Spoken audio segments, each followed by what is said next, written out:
할렐루야. 하나님 말씀 사모하고 말씀을 배우기 위해서 주의 전에 모인 모든 성도들, 또 영상으로 이 상에 참석한 모든 성도들 환영하고 축복합니다. 옆 사람과 인사합시다. 잘 배우고 잘 실천합시다.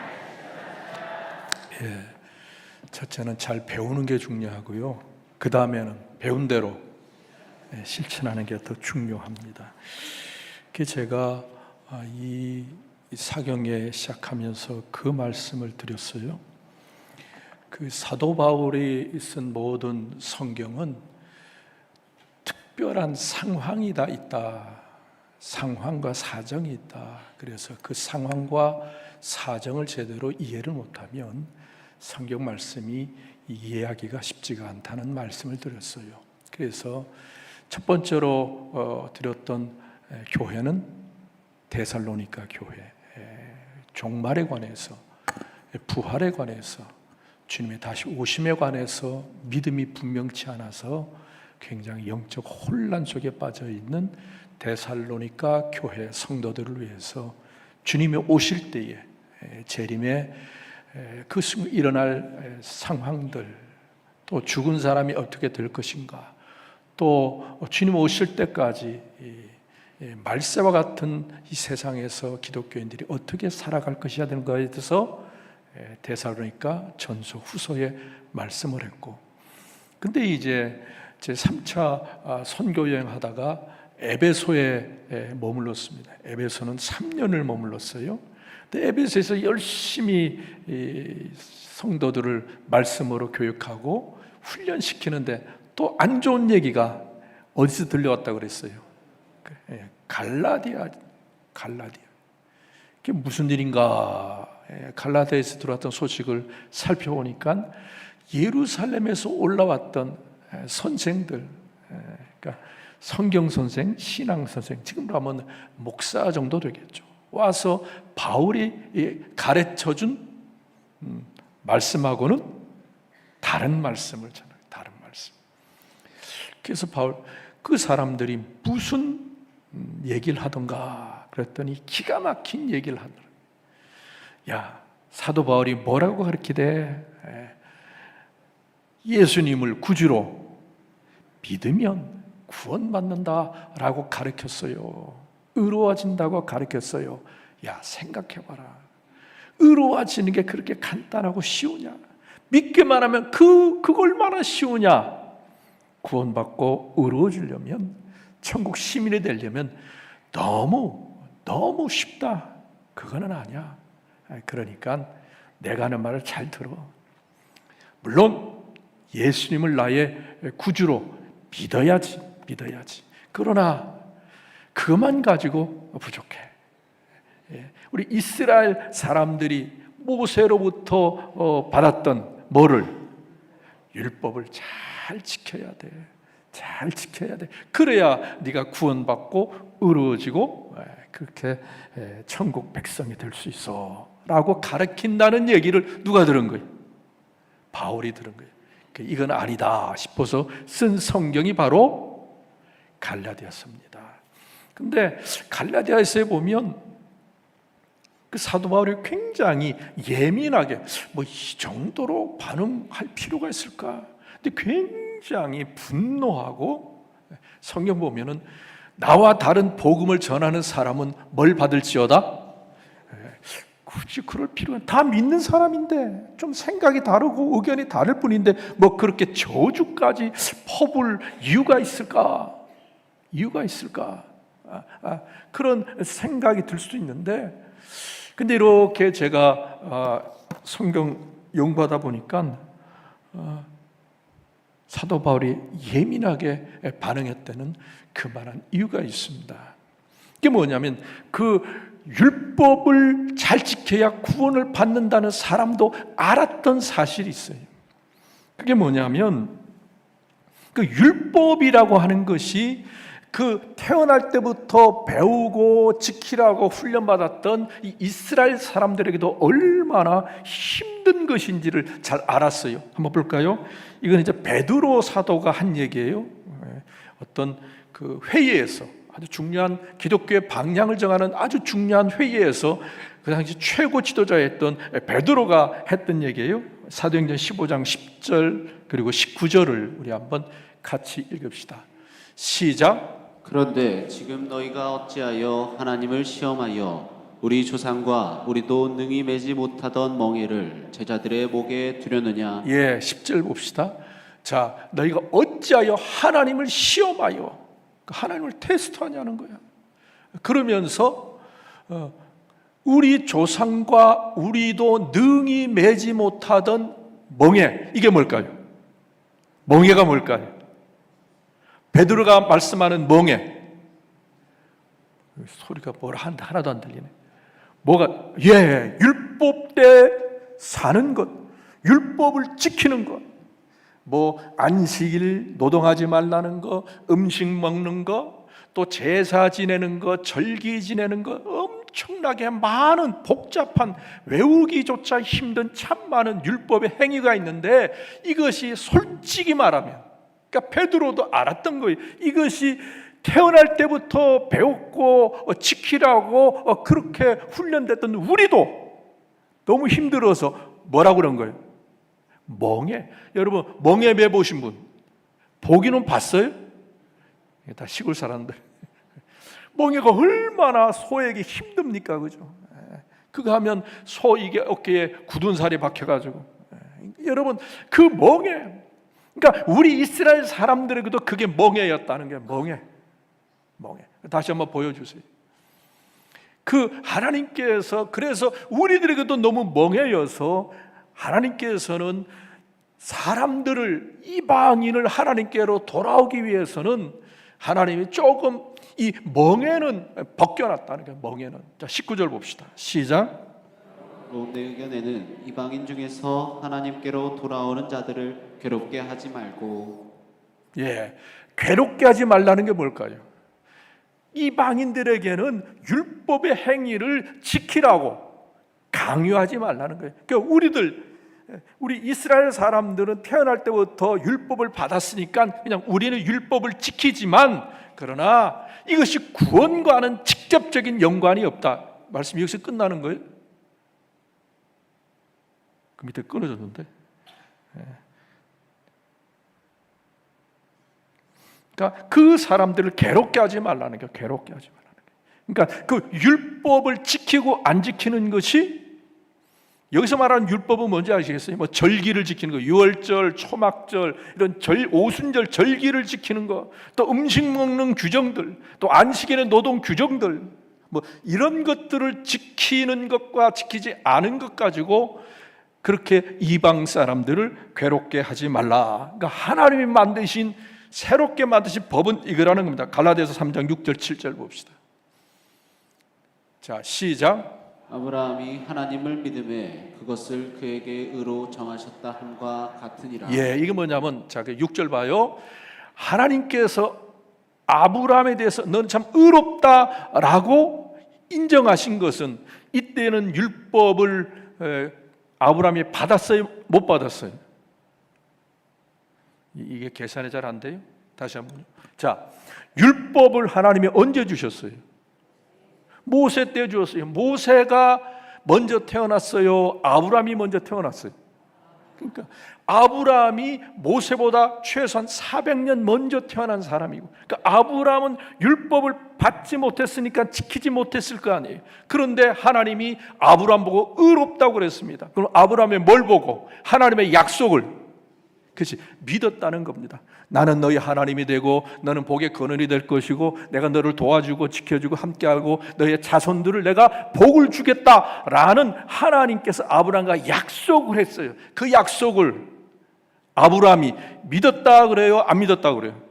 믿었다는 거예요. 그러니까 하나님께서 아브라함을 볼 때 율법을 지켜서 의롭다 한 것이 아니라 아브라함의 뭘 보고? 하나님의 약속을 믿는 믿음 보고 뭐라고? 의롭다고 하셨다. 의롭다고 하셨다. 자, 그래서 7절 봅시다. 7절 시작. 그런즉 믿음으로 말미암은 자들은 아브라함의 자손인 줄 알지어다. 예, 아멘.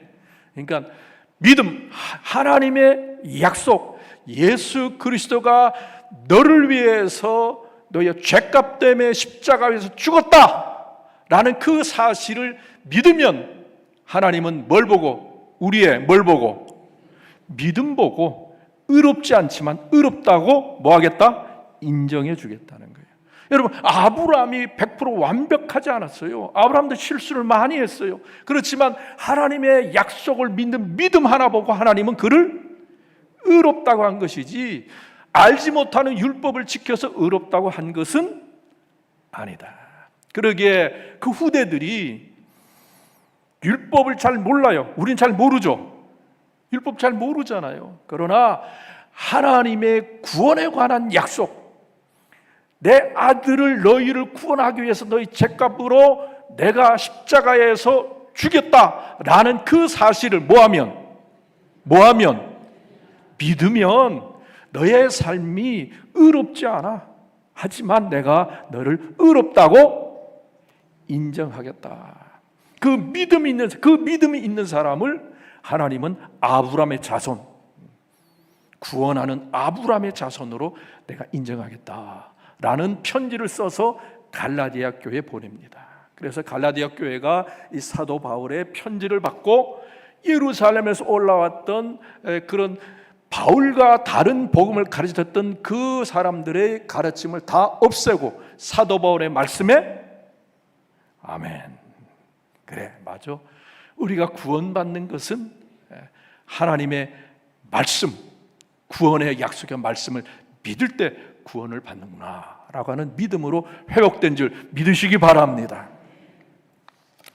그래서 또 이제 바울이 에베소에서 갈라디아 교회 문제가 잘 해결됐습니다. 감사합니다 하나님. 그리고 또 신나게 목회하는데 또 이상한 또 소문이 또 들리기 시작했습니다. 여러분 지도 보여주실래요? 3차 선교여행. 무슨 에베소 한번 동그라미 쳐주세요. 너무 가까이. 자, 그리고 고린도를 한번 동그라미 쳐주세요. 고린도 보입니까? 두 번째 동그라미 친 게 고린도입니다. 고린도는 지금의 이제 그리스가 되겠고, 그 에베소 교회는 지금의 터키가 될 겁니다. 그러니까 바다 건너죠, 바다 건너. 근데 바다 건너 고린도에 있는 교회에서 또 이상한 소식이 또 전해오는 거예요. 근데 여러분, 바울이 모든 교회를 다니면서 죽으라고 고생하고 참으로 자기 생명을 내어놓고 가면서 교회를 개척해서 교회를 세웠지만, 진짜 사도 바울이 힘들게 어렵게 노력해서 세운 교회 중에 하나가 무슨 교회일까요? 고린도 교회. 참, 고린도라는 곳이 참 골치 아프고 말 그대로 환락과 쾌락과 아주 그냥 어떤 성적인 아주 난무했던 아주 타락한 도시였어요. 근데 거기서 교회를 개척하고 교회를 해오려다가 너무 힘들었어요. 그래서 아마 바울이 여기는 안 되나 보다, 그만둬야 되겠다라는 아마 생각이 조금 드니까 하나님이 환상을 보여주시고, 야, 내가 너와 함께 할 테니까 힘내라. 야, 여기서 멈추면 안 되지, 힘내. 환상을 보여가지고 다른 데서 몇 달 있다가 이동했는데 여기서만은 1년 6개월을 머물면서 죽어라고 해가지고 교회를 개척해서 교회를 이렇게 어느 정도 궤대에 올려놓고 또 이제 바울이 다른 곳으로 이동을 했는데, 그렇게 교회를 세운 지 3년에서 5년 사이, 정확한 연도는 몰라요. 몇 년에 했다는 건 아니니까 한 3년에서 5년이 지났는데 또 고린도 교회에서 무슨 얘기가 사도 바울의 가슴을 덜컹하는 그런 아주 안 좋은 얘기가 또 전해 왔다는 거예요. 그게 무슨 얘기냐? 이런 고린도서를 읽어보면 잘 압니다만은, 첫째는 이 교인들끼리 파벌이 갈린 거예요. 파벌. 여러분, 교회에서 파벌이 나누는 경우가 많잖아요, 그죠? 우리 교회는 어떤지 모르겠지만 우리 교회는 눈에 보이는 파벌은 없는 것 같은데, 어느 교회는 지역에 따라서 파벌이 나요.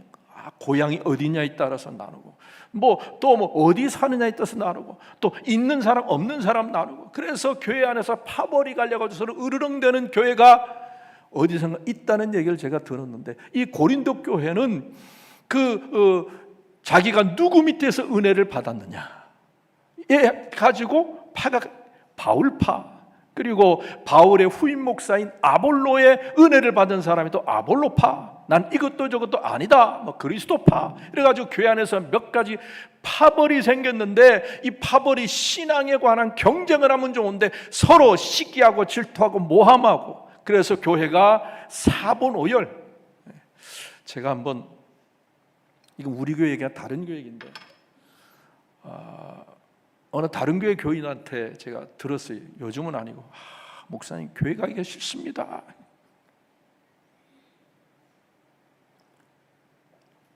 왜요? 교회 가면 아주 그냥 꼴보기 좋은 사람이 자꾸 눈에 보여서 교회 가기 싫습니다. 가면 차라리 세상이 더 편하다는 거예요. 교회 오면 너무 서로 헐뜯고 싸운다. 참. 여러분, 그런 파벌이 이 고린도 교회에 있었다는 거고, 두 번째는 뭐냐면 아주 성적으로 너무 타락했는데, 세상 사람이 그러면 그러려니 하는데 교회 안에 있는 교인들까지도 그렇게 타락해가지고 성적으로 방종한 문제들, 그리고 성도들끼리 문제가 있으면 둘이 주 안에서 서로 양보하고 타협하면 되냐, 이러다 세상 법정에 고소해버린다는 겁니다. 우리 요즘도 한국교도 그러더라고. 조금만 하면 세상 법정에 고소해버리고 고발해버리고 재판 걸어버리고. 근데 그게 고린도 교회에서도 그런 일이 벌어졌다는 거예요. 또 결혼의 문제와 또 우상 제물을 먹는 문제, 또 예배 시간에 무질서한 문제, 또 예수님이 부활했다는 것이 말도 안 돼, 죽은 사람이 어떻게 부활하냐, 또 부활에 믿지 않아서 의심해서 또 교인들끼리 또 갈라지고, 뭐 이런저런 많은 일들이 벌어졌다는 거예요. 그래서 이 고린도 교회를 갔다 온 사람이 사도 바울이 큰일 났습니다. 고린도 교회 이제는 다 무너지게 생겼습니다. 교회가 너무 골치 아픈 문제 때문에 교인들끼리 그냥 맨날 치고받고 싸우고 말이야. 교회 가도 뭐가 안 되고 은혜가 안 되고 난리 났습니다. 근데 이런저런 이유 중에 가장 큰 이유 중에 하나가 뭐냐면, 여러분, 사도 바울이 평생 컴플렉스, 열등감이 있었습니다. 또 이거 가지고 많은 바울을 시기하고 질투하는 사람들이 이 문제를 가지고 공격을 했어요. 여러분, 우리가 바울을 부를 때 앞에 뭘 붙여요? 사도 바울 그러잖아요. 그죠? 여러분, 사도가 무슨 뜻이에요? 사도. 그렇죠. 예수님에게 직접 눈으로 보고 직접 가르침을 받은 제자인데, 예수님께서 파송한 제자, 이 제자를 가르쳐서 뭐라고 그런다고요? 사도. 근데 이것이 이제 초대교회 후반부 오면서 조금 이제 뜻이 더 다양해지긴 했지만, 원래 사도는 예수님의 가르침을 받은 제자를 가르쳐요. 근데 성경 보면 사도 바울은 예수님한테 직접 가르침을 받은 기록이 없어요. 근데 우리가 아는 것처럼 사도 바울이 환상 중에 부활하신 예수님을 만나잖아요. 그러니까 그것 하나 붙잡고 근데 그걸 본 사람이 별로, 그러니까 이걸 증명할 방법이 없는 거예요. 그러니까 사도 바울이 싫으면 사도 바울이 한 모든 말이 다 거짓말이고 싫거든요. 그러니까 사도 바울이 내가 부활하신 예수님을 만났다, 증명해봐. 그걸 증명해 줄 사람이 거의 없는 거예요. 그래서 평생 사도 바울은 네가 사도냐라는 말을 하면 이게 요즘 그러면 발작 버튼이라고, 그것만 누르면 푹 하는 게 있어요. 근데 그거 가지고 고린도 교인들이 바울 파보고, 야, 무슨 바울이 사도는 지가 지 혼자서 셀프 사도지, 뭐 예수님 교인 받았대, 예수님 만났대, 혼자 잘난 척 떠들고 말이야. 그러니 사도 바울의 가르침은 이 엉터리고 가짜야 라고 하는 비난이 많았다는 걸 한번 찾을까요? 고린도후서 12장 11절 12절 시작. 내가 어리석은 자가 되었으나 너희가 억지로 시킨 것이니 나는 너희에게 칭찬을 받아야 마땅하도다. 내가 아무것도 아니나 지극히 크다는 사도들보다 조금도 부족하지 아니하니라. 아멘. 굳이 저런 얘기 할 수 있어요? 할 필요 없잖아요. 사도 바울이 야 나도 할 만큼 했어. 다른 사도보다 못한 게 뭐 있냐? 내가 더하면 더했지 덜하지 않았잖아. 뭐 굳이 저런 얘기할 필요가 있겠어요, 장로님? 근데 저런 얘기한 것은 그만큼 아프다는 얘기죠. 아프다는 얘기. 그러니까 나 다른 사도보다 더하면 더했지 덜하지는 않잖아. 근데 왜 그거 가지고 날 공격해? 12절. 내가 너희 가운데서 모든 참음과 표적과 기사와 능력을 행한 것이라. 네, 내가 다른 사도보다 더하면 더했지 덜하지 않았잖아. 내 모든 고생하고 수고하고 내 기적 일으킨 거 알잖아. 능력 행한 거 알잖아. 야 그런데 나보고 가짜라고 엉터리라고 사입이라고 셀프라고 그렇게 비난하냐? 그건 너무하다. 이렇게 사도 바울이 섭섭함을 토로하는 거예요. 제가 왜 이 말씀드리냐면 여러분 이 고린도 교회를 목회했던 사도 바울의 어떤 그 권위가 무너지니까 교회가 무너지더라는 거죠. 그러니까 여러분 저를 위해서 기도 많이 해주시기 바랍니다. 이 목사가 무너지면요 교회는 그냥 무너집니다. 목사가 올바로 서지 못하면 그 교회는 무너져요. 성도들이 아무리 잘해도 목사가 정신 못 차리고 영적으로 졸면요 그 교회는 무너질 수밖에 없습니다. 그러니까 고린도 교회 교인들이 사도 바울의 권위, 영적인 권위, 카리스마에 아멘하지 못하니까 그렇게 교회가 무너지더라. 그러니까 여러분 저를 위해서, 저 때문이 아니라 교회를 위해서 제가 정신 바짝 차리고 목회 잘할 수 있도록, 선한 목자 될 수 있도록 기도해 주실 꼭 부탁을 드립니다. 그래서 이제 이 고린도 교회 문제를 해결해야 되잖아요. 그래서 쓴 편지가 뭐예요? 고린도 전서와 후서입니다. 근데 제가 많은 그 문제 중에 제가 평생 목회하면서 참 이거는 조심해야지라는 문제를 하나 말씀드릴게요. 이거는 우상 제물을 먹는 문제. 고린도 교회에서 굉장히 논란이 됐던 그 문제가 뭐냐면 여러분 오늘 저녁에도 청년전도회가 맛있는 삼계탕을 해줘서 맛있게 먹었습니다. 감사합니다. 청년전도 어디 갔어? 근데 여러분 고기 좋아하시잖아요. 별로예요? 고기 좋아하잖아요. 근데 이제 여러분 뭐 그 소 길러가지고 잡아먹는 사람은 별로 없잖아요. 닭 길러서 잡아먹는 게 가끔 있지만, 그래서 이제 이 고린도 교인들도 시장에 가서 고기, 소고기를 사서 먹었어요. 근데 시장에서 나와서 파는 고기의 99%는 우상 신전에 제물로 바쳤던 고기입니다. 그러니까 이 우상 신전의 제사장들이 지들이 먹다가 남으니까 그걸 어떠실까요? 시장에 갖다 팔았단 말이에요. 그러니까 우상 신전에 바쳤던 제물이 이 소고기가 돼가지고 시장에 판 거예요. 그러니까 이 기독교인들도 고기 먹고 싶으니까 시장 가서 고기를 샀을 거 아니에요, 그죠?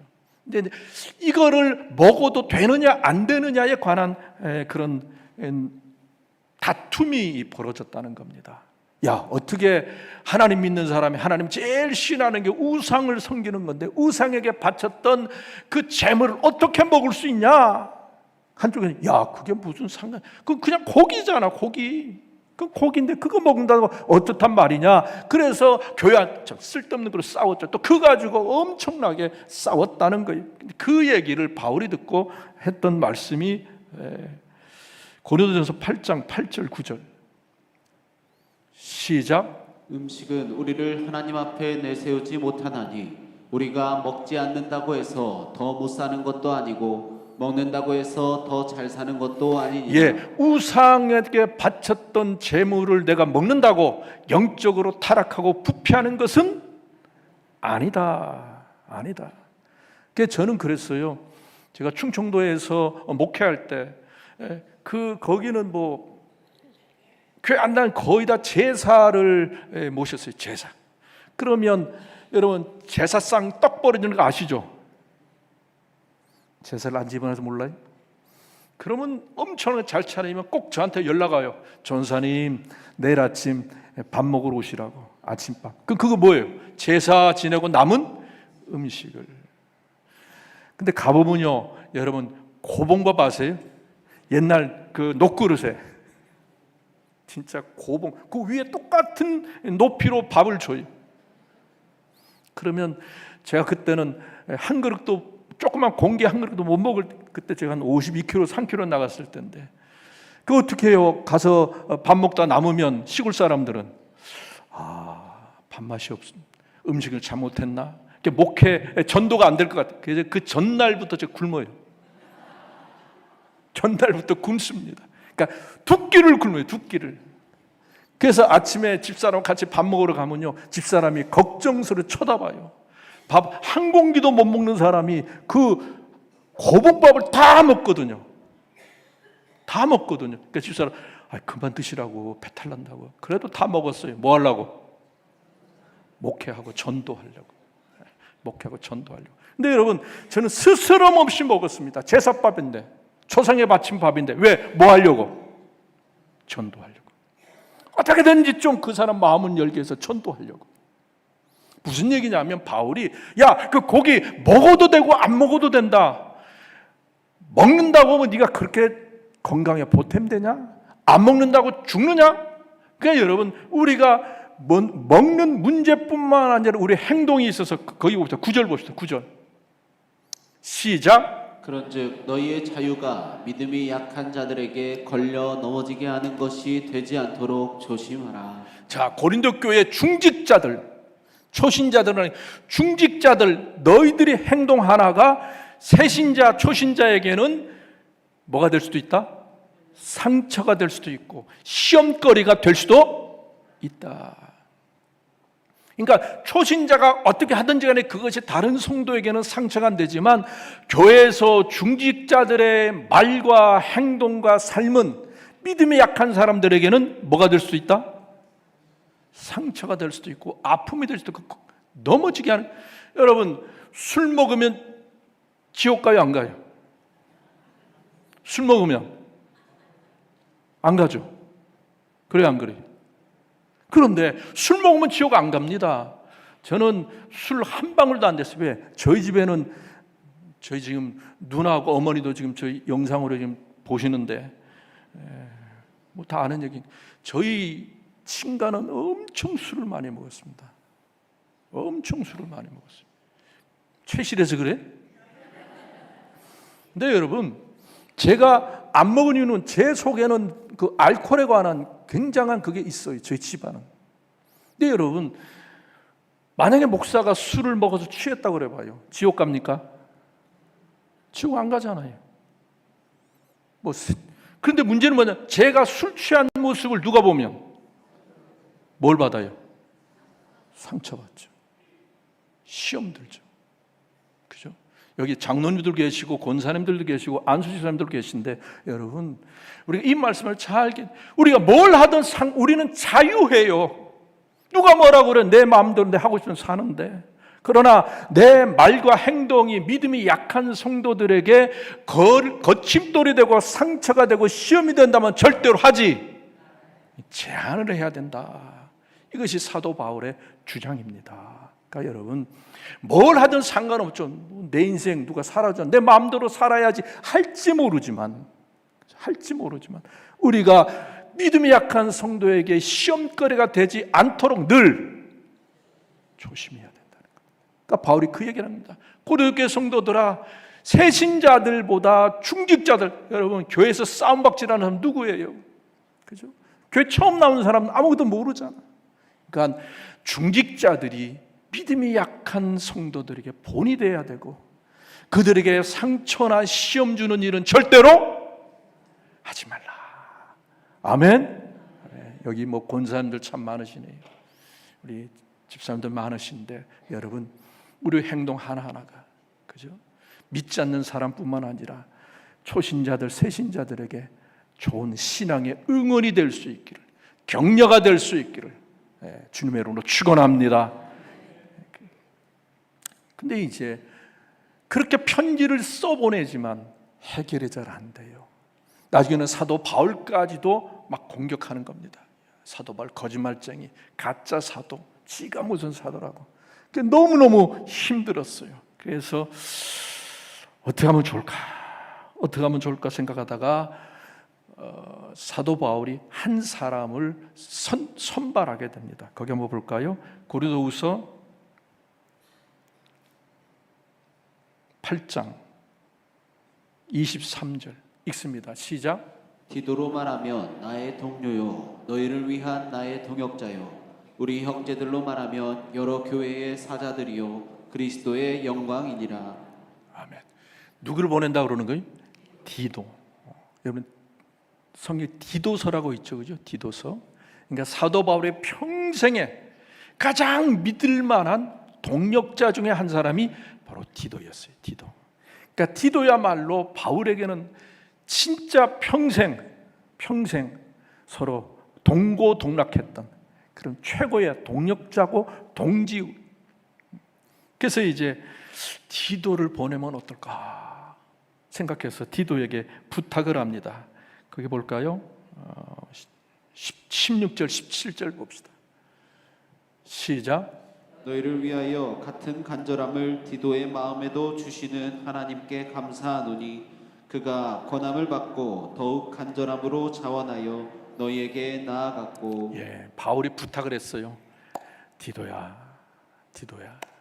디도 형제여, 고린도 교회 좀 가주십시오. 내가 아무리 편지를 써도 효과가 없습니다. 교회가 문제가 수그러들지 않습니다. 교회가 점점 수렁으로 빠져들고 교회가 무너지기 일보 직전인데 부탁하오니 디도 형제요, 좀 가서 좀 해결을 해 주십시오. 부탁했더니 디도가 자원하는 마음으로 갔다는 거예요. 무슨 마음으로? 자원이 뭔지 아죠? 억지로 간 것도 아니고 할 수 없이 간 것도 아니고 기쁨으로. 그래요, 제가 가겠습니다. 말 그대로 일꾼. 제가 지난주 설교에 두기고처럼 일꾼. 그러니까 여러분, 저는 믿기를요 있잖아요. 제가 믿는 것은 여러분 일꾼 되시기를 축원합니다. 여러분 3D라 3D. 힘들고 어렵고 지저분한 일, 그죠? 근데 하나님은 그렇게 3D 일을 하는 사람들을 축복하시고 좋아하십니다. 아멘. 여러분 고린도 교회 가면 다 멱살잡이 하고요, 다 쌍욕 먹고 그 빤한 거예요. 바울도 효과가 없는데, 바울도 해결할 수 없는데 디도가 가서 되겠어요? 그런데 얼마나 바울이 애가 탔으면 디도에게 그런 부탁을 했는데, 근데 디도가 조금 더 망설이지 않고 사도 바울께서 부탁하시면 제가 가겠습니다. 그 위험하고 그 힘들고 어렵지만 디도가 믿음을 가지고 죽으면 죽으리라.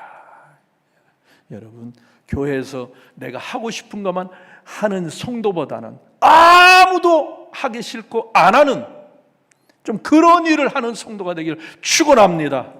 아무도 알아주지 않고 아무도 하기 싫어하고 안 하려고 슬슬 빼는 일들이 교회 안에 있습니다.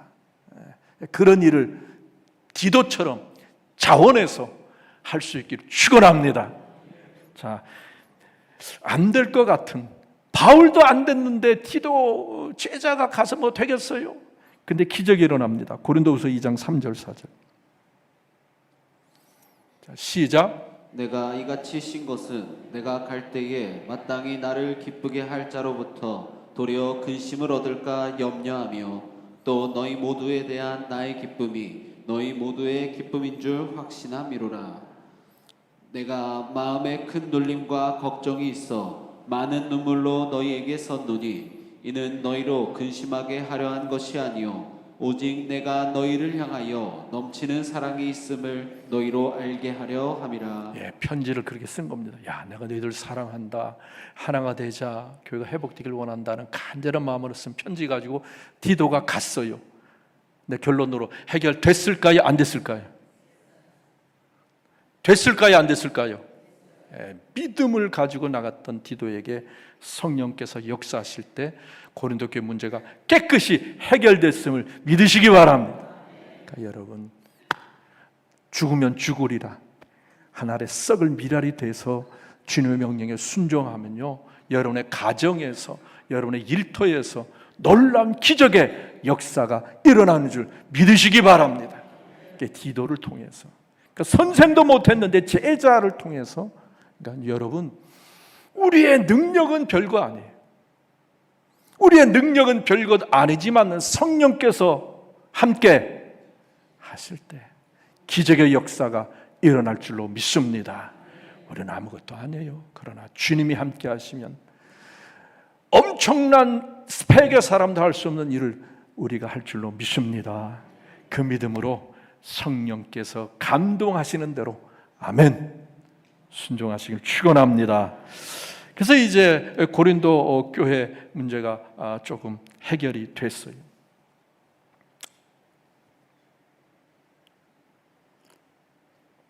그래서 이제 에베소를 떠나서 두루두루 돌아서 이제 고린도까지 간 겁니다. 근데 고린도 교회 문제가 많이 해결되니까 얼마나 좋았겠어요. 이제 사도 바울이 꿈을 품었습니다. 무슨 꿈을 품었느냐? 여러분 그 당시 바울이 3차 선교행을 할 때의 세계 교회 상황은 어땠냐면 그때까지만 해도 전 세계 교회 어머니 교회가 어디였을까요? 예루살렘 교회였는데요. 그런데 이게 조금씩 상황이 바뀌었다는 겁니다. 신앙적으로 보면 어머니 교회가 예루살렘 교회지만은 예루살렘은 로마 제국으로 보면 굉장한 변방이고 변두리고 총구석이었다는 거예요. 그래서 예루살렘 교회 사도들도 있지만 영향력이 점차 줄어들어가고 무슨 뭐 안디옥 교회, 에베소 교회, 고린도 교회 이런 교회들이 좀 커갔단 말이에요. 그러다 보니까 어머니 교회 역할을 할 교회가 점차 위상이 바뀌었다는 거예요. 뭐냐면 이 로마 제국의 서울이 어디? 로마 제국의 수도가 어디예요? 로마잖아요. 로마. 그러니까 로마에 있는 교회가 점차 어머니 교회 역할을, 리더 교회 역할을 하기 시작했다는 거예요. 그러니까 무슨 얘기냐면 여러분 제가 신학교 다닐 때만 해도 제일 한국에서 1번 1위 가는 교회가 어딘 줄 알았어요? 70년대만 해도 서울의 영락교회 한경진 목사님 목회하던 교회, 그리고 또 서울 순복음교회 조영규 목사님 목회하던. 근데 지금은 그 교회들의 위상이 점차 바뀌었다는 거죠. 그러니까 시간과 세월이 가면서 리드하는 교회들이 바뀌어 나가는데 사도 바울이 고린도에서 복음을 전하고 고린도 교회 왔을 때 어머니 교회가 로마 교회로 바뀌어 나갔어요. 그래서 사도 바울이 로마 교회가 나를 좀 도와줬으면 좋겠다. 그러니까 사도 바울은 꿈이 있었어요. 여러분 지도를 한번 다시 보여주실래요? 지도? 그 좀 더 크게 넓게 한번 해주세요. 저게 단가요?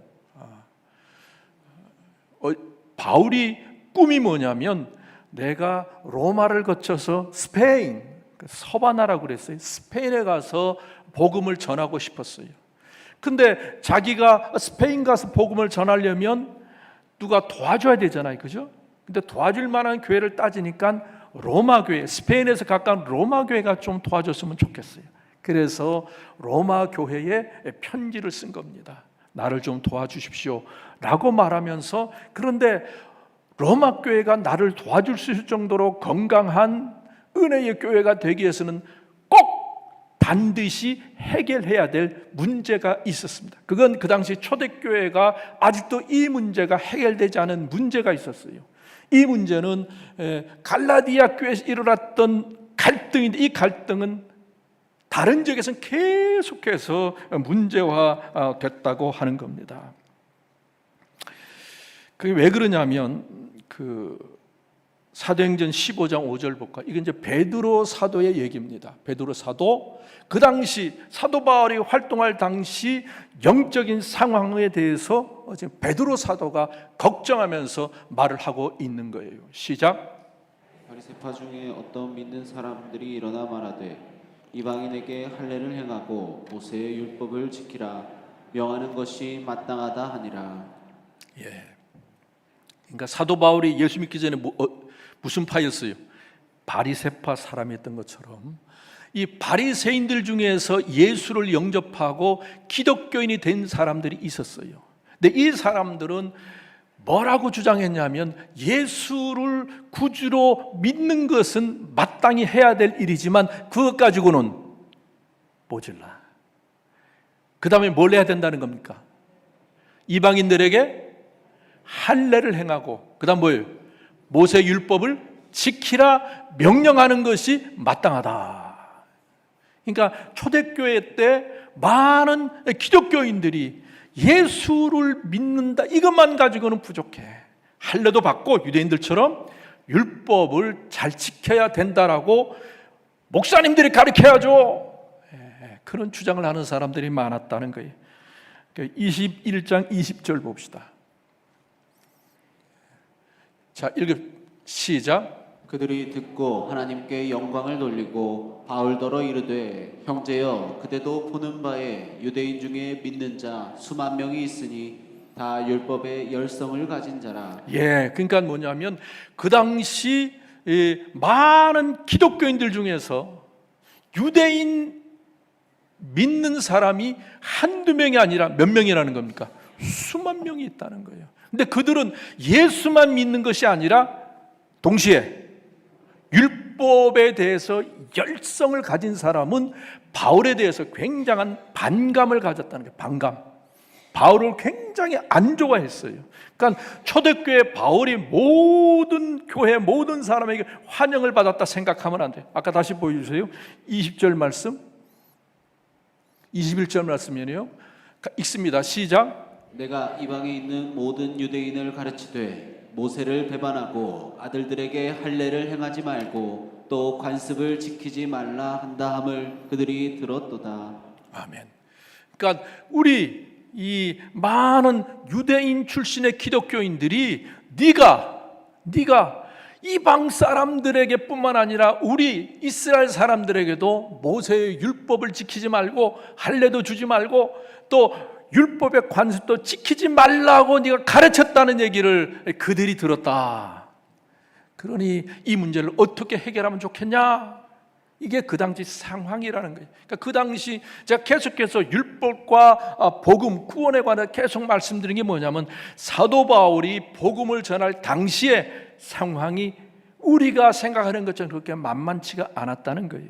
근데 제가 왜 이 말씀을 잠깐만 드리냐면 2000년 동안 기독교 역사를 보면요 많은 이단들이 등장했어요. 근데 많은 이단들과 기독교가 타락하고 부패했을 때에 반드시 일어나는 현상이 뭐냐? 초대교회에 일어났던 갈등의 문제가 계속해서 반복이 되는 겁니다. 우리가 믿는 것은 우리가 구원을 받는 것은 그다음 뭐예요? 뭐로? 예수님이 나를 위해서 죽으셨다라는 사실을 우리가 뭐 할 때? 믿을 때 그때 우리가 구원을 받고 의로워집니다 라는 것이 우리가 배웠던 말씀인데 2000년 동안 보면 거기다가 늘 뭘 붙여요. 뭘 붙입니다. 이것만 가지고는 부족하다는 거예요. 이단들도 그렇고요. 그래서 우리가 종교개혁 일으킬 당시에 그죠? 천주교에서 뭘 가르친 겁니까? 그죠? 면죄부 얘기가 면죄부를 사야 연옥에 있는 너희 조상들이 천국 간다. 그죠? 이렇게 뭔가를 자꾸만 덧붙인다는 겁니다. 그래서 여러분, 우리가 어떤 이단들이 공격하든 간에 또 어떤 이단들은 뭡니까? 구원받으려면 우리 교회 나와야 구원받는다. 그러니까 여러분, 우리가 구원을 받음에 있어서 가장 정확한 진리, 예수를 뭐함으로? 믿음으로 구원을 받는다는 이 진리에서 후퇴하지 않기를 축원합니다. 그래서 여러분 여기까지만 해야 될 것 같아요. 시간이 없어서. 바울이 굉장히 유명한 얘기를 로마 교인들에게 율법과 구원의 복음에 관한 관계를 얘기하면서 사도 바울이 했던 유명한 말씀이 있습니다. 한번 볼까요? 로마서 1장 17절 말씀. 시작. 복음에는 하나님의 의가 나타나서 믿음으로 믿음에 이르게 하나니 기록된 바 오직 의인은 믿음으로 말미암아 살리라 함과 같으니라. 아멘. 많이 들어봤던 말씀이죠. 저기서 바울이 말씀하는 복음에는 뭐가 나타났다고 그랬어요? 하나님의 의. 하나님의 의가 뭐예요? 하나님의 의가 뭐예요? 복음에는 하나님의 의가 나타났다고 그렇게 얘기했는데, 여러분 하나님의 의가 뭘까요? 하나님의 의, 이 말씀을 이해하지 못하면 사도 바울의 구원에 관한 많은 말씀들, 복음에 관한 모든 말씀이 풀어지질 않고 이해가 안 됩니다. 이 하나님의 의가 사도 바울의 구원의 가장 중요한 개념 중에 하나거든요. 여러분 하나님의 의가 뭘까요?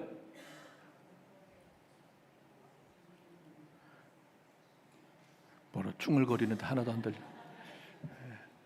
여러분 이 말씀은 잘 이제 졸던 사람도 좀 집중해서 들으세요. 여러분 이 말씀 이해를 해야 돼요. 창세기 17장, 창세기 17장 6절부터 9절의 말씀인데, 저거는 하나님께서 아브람과 약속한 계약, 약속한 내용입니다. 시작. 내가 너로 심히 번성하게 하리니 내가 내게서 민족들이 나게 하며 왕들이 내게로부터 나오리라. 내가 내 언약을 나와 너 및 내 대대 후손 사이에 세워서 영원한 언약을 삼고 너와 내 후손의 하나님이 되리라. 내가 너와 내 후손에게 내가 거류하는 이 땅 곧 가나안 온 땅을 주어 영원한 기업이 되게 하고 나는 그들의 하나님이 되리라. 하나님이 또 아브라함에게 이르시되 그런즉 너는 내 언약을 지키고 내 후손도 대대로 지키라. 아멘. 이 말씀을 이해해야 하나님의 의라고 하는 바울의 말씀이 이해가 가요. 자, 하나님께서 아브라함과 약속을 맺었어요. 너와 너의 후손들이 나를 잘 믿으면 나는 너와 너의 후손의 뭐가 되리라? 하나님에 대해서 책임져 주리라. 그러니까 아브라함과 약속을 맺었어요. 그래서 하나님은 의무와 책임이 생겼어요. 아브라함과 그의 후손들을 끝까지 지키시고 도우시고 인도하시고 축복하시고 번성케 하는 의무가 생겼어요. 왜? 약속했으니까, 도장 찍었으니까. 그래 안 그래요? 그러면 아브라함과 그의 후손들은 뭘 해야 돼요?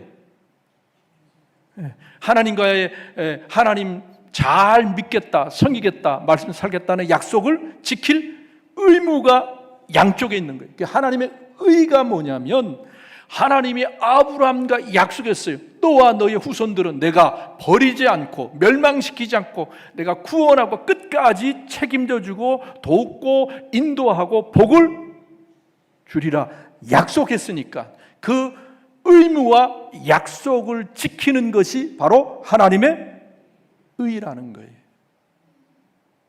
다시 한번 무슨 말인지 알겠어요? 그러니까 하나님이 아브라함과 약속했잖아요. 너와 너의 자손들을 내가 끝까지 뭐하리라? 약속을 지키는 것이 바로 그 의무를 지키는 것이 바로 하나님의 의다. 자, 다시 한번 1장 17절 봅시다. 시작. 복음에는 뭐가 나타났다고요? 하나님의 의가 뭐예요? 아브라함의 후손들은 하나님이 끝까지 책임지고 지켜주리라는 그 약속이 복음에 나온 거예요. 복음. 하나님의 말씀에 나타났으니까 그러면 우리는 뭐만 하면 되는 거예요? 그렇지. 그 약속을 뭐만 하면 된다? 믿으면 믿음으로 믿음에 이르게 하나니 의로운 사람은 뭐로? 믿음으로 산다. 그러니까 하나님이 아브라함을 의롭다고 한 것은 착하고 선해서가 아니라 하나님의 약속을 뭐함으로? 믿음으로. 그러니까 하나님이 아브라함과 약속했거든요. 너의 후손들은 내가 책임지겠다. 그 약속을 이행하기 위해서 하나님은 아브라함의 후손들을 책임져 주시기 때문에 죄를 짓거나 나쁜 짓을 하거나 그래도 멸망시키지 않고 구원의 길을 열어 주셨다는 겁니다. 그래서 로마서 3장 21절 말씀 봅시다. 시작. 이제는 율법 외에 하나님의 한 의가 나타났으니 율법과 선지자들에게 증거를 받은 것이라. 아멘.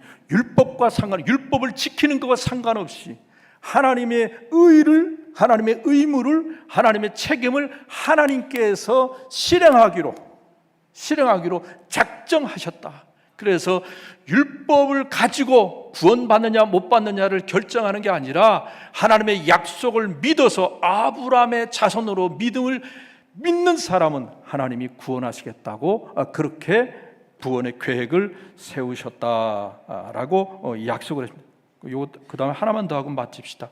로마서 4장 12절 13절 16절 시작. 또한 할례자의 조상이 되었나니 곧 할례 받을 자에게 뿐 아니라 우리 조상 아브라함이 무할례 시에 가졌던 믿음의 자취를 따르는 자들에게도 그러하니라. 아멘. 아브라함이 할례도 받지 않고 그냥 믿음을 가짐으로 구원을 받고 의로워진 것처럼 믿음을 가진 사람도 아브라함과 같이 구원받는 그런 축복을 누리게 된다라는 겁니다. 13절 시작. 아브라함이나 그 후손에게 세상의 상속자가 되리라고 하신 언약은 율법으로 말미암은 것이 아니요 오직 믿음의 의로 말미암은 것이니라. 네, 아브라함과 그의 자손들이 구원을 받는 것은 하나님께서 하나님의 의를 실천하기 위해서, 행하기 위해서 그렇게 되었으므로 믿으면 그 사람은 구원을 받는다. 그렇게 바울이 말씀합니다. 마지막 16절. 그러므로 상속자가 되는 그것이 은혜에 속하기 위하여 믿음으로 되나니 이는 그 약속을 그 모든 후손에게 굳게 하려 하심이라. 율법에 속한 자에게 뿐만 아니라 아브라함의 믿음에 속한 자에게도 그러하니 아브라함은 우리 모든 사람의 조상이라. 아멘. 아멘. 그러니까 우리 또한 믿었기 때문에 예수 그리스도가 나의 구세주가 된다, 예수님이 나를 위해 죽으셨다는 사실을 믿으면 내가 너희를 구원시켜 주겠다라는 하나님의 약속을 믿는 사람은 우리 또한 아브라함의 영적인 자손들이 된다. 이것이 성경이 우리에게 가르쳐주는 진리입니다. 그래서 오늘은 여기까지 하고 마치겠는데 이제 내일이 아니라 또 내년 2월에 또 말씀을 가르칠 것 같은데, 여러분 로마서에서 계속 강조하는 게 뭐냐면 우리가 구원받아 하나님의 자녀가 되고 하나님의 은혜의 손길 아래 놓이는 것은 우리가 누구의 하나님의 약속을 뭐하기 때문에? 믿기 때문에. 하나님의 축복과 하나님의 인도하심을 믿을 때 하나님 그 믿음 보시고 역사하신다. 이제 그렇게 약속을 하셨습니다. 그래서 여러분 우리의 신앙생활에 이것 하나만 기억을 해야 돼요. 2000년 동안 우리 신앙의 선배들이 지켜왔던 신앙의 가장 찬란한 유산, 구원은 뭐에서 나온다? 믿음. 무슨 믿음? 하나님의 약속을 믿는 믿음.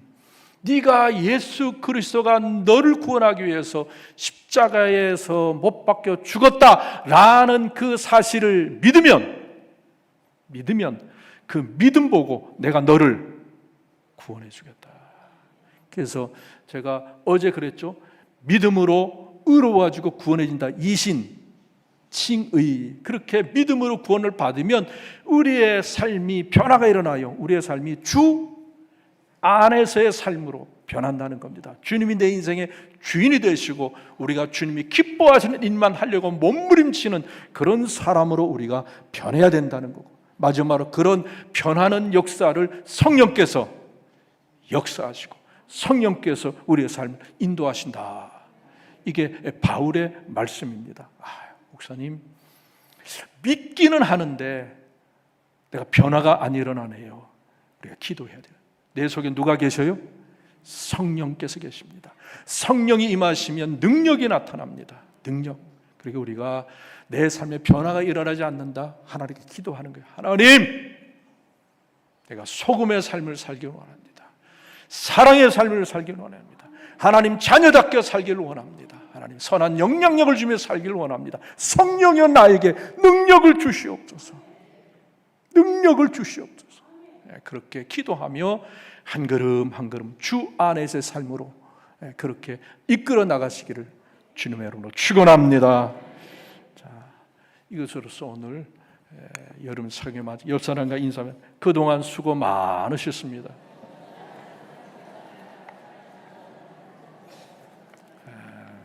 그동안 3일 동안 말씀 듣느라고 수고 많으셨습니다. 자, 제가 기도합시다.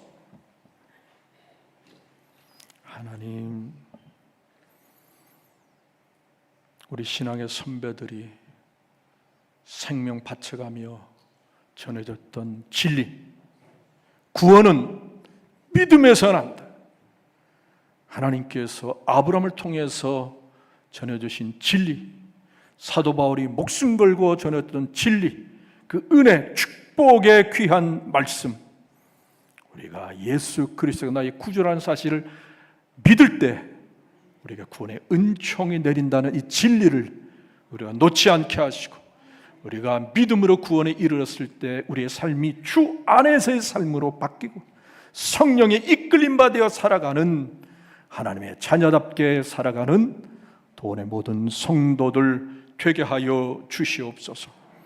우리가 값없이 구원을 받았사오니 그 은혜를 기억하며 평생 그 은혜를 갚아가는 도원의 성도들 되게 하여 주시옵소서.